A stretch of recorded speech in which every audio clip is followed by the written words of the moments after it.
Good day, class. My name is Tamara Gatling, and today I will be explaining to you how to make an effective writing assignment. Our learning goals for today are number one, analyze three ways to engage your students in their writing assignments. Number two, identify three methods that will help your students in their writing assignments. Number three, discuss two examples of thorough writing instructions for students. And number four, explain processes for evaluating students' completed writing assignments. How to make an effective writing assignment. Roman numeral one, analyze three ways to engage your students in their writing assignments. A, discuss multiple prompts with your students. Number one, allow students to choose their own prompts during first assignments. Allow peer-to-peer reviews. This means allow your students to choose their own topic on your first writing assignment. This will give you an idea of how your students write. Point B, let your students know how much you as a teacher like to write. We are all in this great writing class together. So inside of us are great writers. With that, we want to express how much we like writing with our students. Example, share one of your writings with them that goes with a genre that the students must write. For example, if it's a short story, then bring in one of your short stories from college, high school, even middle school. As long as it's already graded and edited and critiqued, share with them. Allow them to do their own critique or allow them just to get a feel of who you are as a writer. This will definitely engage your students. Point C, have direct communication with your students if possible. If you are teaching in a classroom setting, maybe you can set scheduled times for your students to meet with you. 5 minutes, it means a lot to a struggling new writer. So getting to talk with them face to face will give them a clear sense of who you are as their instructor and how you are there to truly help them through their assignments.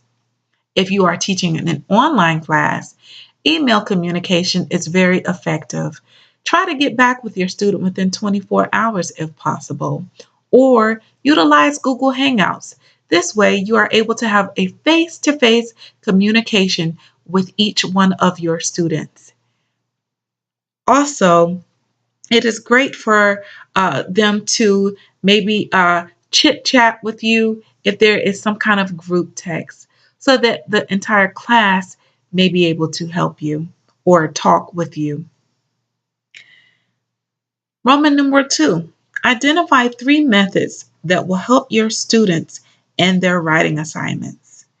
Point A, design assignments that will essentially aid students in understanding course content and engage their intellectual capacities. Number one, writing assignments should focus on a certain genre. For example, literature reviews. Literature reviews should be explained explicitly for the student's knowledge. That means that you will explain to them what a literature review is so that they will have a clear idea once they begin writing their paper. Number two, discuss any tasks that may be assigned with these writings. Is it compare contrasts? Is it analyzing? Is it defining? Whatever the task is, give that student a clear understanding of what they are to do with their papers. And then lastly, discuss what type of audience they are writing for. Is it you as a teacher? Is it their peers? Is it an outlet such as a magazine?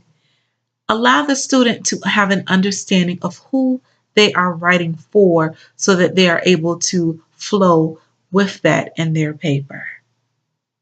And my last point in this section is to be specific on the requirements of the writing.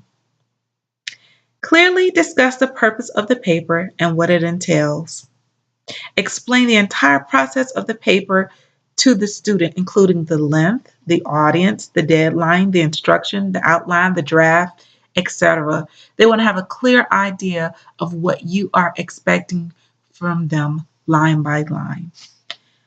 My third point today is discuss the importance of writing instructions and give 2 examples of thorough writing guidelines for students writing assignments per rubric. Point A, when giving writing assignments instructions, make sure that each student understands exactly what they are supposed to do. At this point, you as a student, I would like you to pull out a sheet of paper and a pen or pencil. I'll wait, even if you have to pause this video. Next, I would like to share with you how important it is to explain the instructions to your students. We must be explicit in explaining what we would like the students to understand before and after the writing assignment. Now, if you have that sheet of paper and pen, this is what I would like for you to do. In the center of the paper, draw a triangle. To the left of the triangle, draw a circle. To the right of the circle, draw a square. Now, draw a straight line between the circle and square. Encompass the shapes with a large circle. I'm sure that there will be a few papers that will look different, although I gave the same instructions. Therefore, it is important that the teacher is certain that all the students understand the writing assignment. Leave room for questions. We all heard the same instructions for the activity. It is up to the teacher and student together to have a successful paper.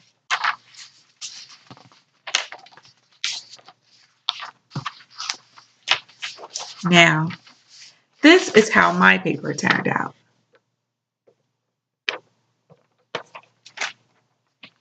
My next example is if students have a difficult time understanding their writing assignment instructions, have them to rewrite the instructions in their own words. For example, take out a sheet of paper or have that student take out a sheet of paper.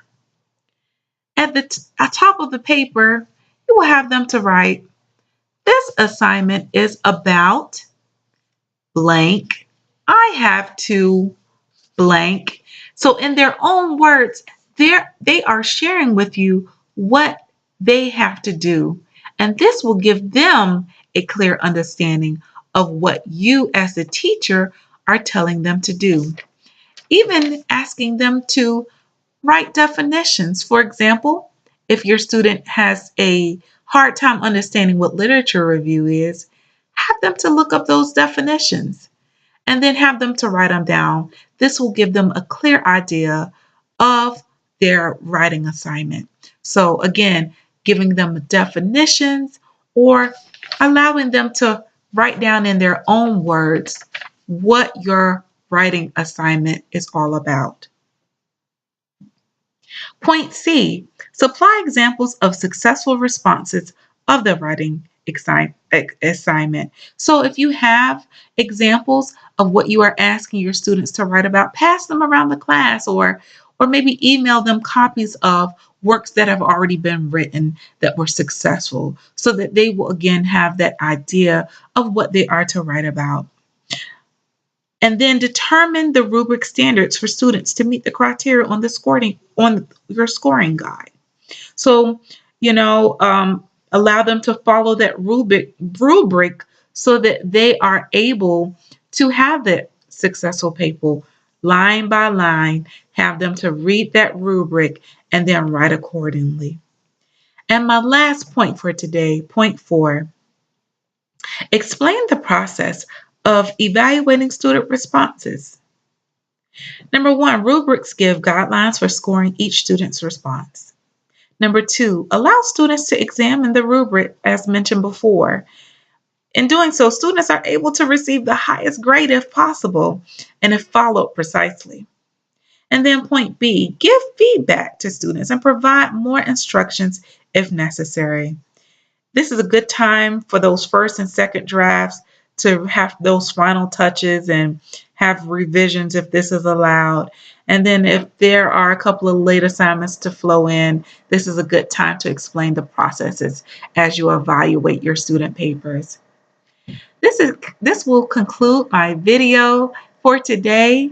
I would like to thank you for being a part of the class, and I hope you have a clear understanding and idea of how to make an effective writing assignment for your students.